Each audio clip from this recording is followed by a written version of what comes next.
Hello and welcome to MindSpanse. I'm Craig, and thank you for joining me today. We are continuing our journey, discussion about letting go of attachments. And today, I just want to chat about words and language because we don't think about it much. And the words we use as we describe either ourselves or other people or other situations, they're part of the habits or constructs that shape our feelings and shape our perspective on the world around us and society and ourselves. And so choosing your words carefully is really, really important. It's just something that if you focus on it, you'll start to realize what I'm talking about over some relatively short period of time. But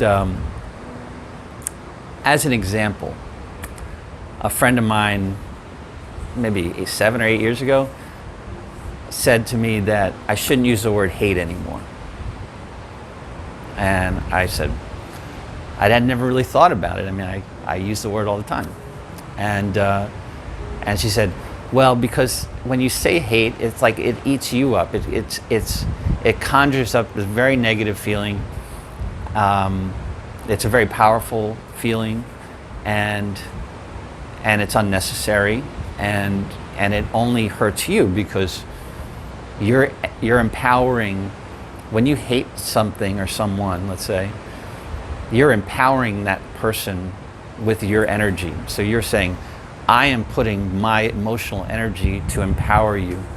And that's really sort of the opposite of what we're all trying to accomplish, right? So we don't want to do that. But it's really a powerful thing when you try for a couple of days to do two things. One, don't use the word hate. So every time you use the word hate, say, oh, I shouldn't use the word hate. And secondly, notice when other people use the word hate. And it'll start to grate on you, really. You'll start hearing it and hearing it and hearing it, and it'll grate on you, and you're like, wow, there's a lot of use of this word. And I always think about, the sticks and stones will break my bones, but names will never hurt me. And there's obviously truth to that. But words, they also say the pen is mightier than the sword, right? So these are two somewhat contradictory thought process. And I fall into the camp of words are extraordinarily powerful, both written and spoken, because those are the incantations of how you perceive life.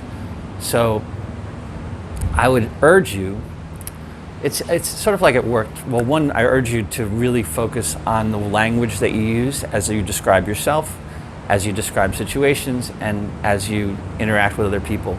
And take note of negativity, of negative words, whether it's hate or other things, and start to replace those words with less emotional terms. So at work, when I was first starting work, one of my bosses said, don't talk about a problem, just talk about a challenge, because a problem means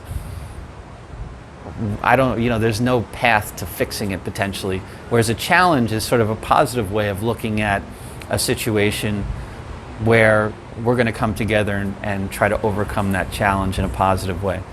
So changing the dialogue internally also, as well as externally, is really, really important. And I highly encourage you to focus on that, because this is part of letting go. Letting go is letting go of the habits we've built up, and part of those habits is our language and the language we use to define situations and other people and ourselves. And so starting to talk more positively about yourself, starting to talk more positively about everything else around you and in positive terms will yield towards a more peaceful, positive, happy existence on a day-to-day basis. So really focus on that. It's a great use of time and energy, and I wish you all a phenomenal day. If you like this, like it, hit the subscribe button and share it with people who you think would be relevant. And we'll be talking more about how when we unravel all of this attachment stuff. How do we use that when we actually hit a trigger?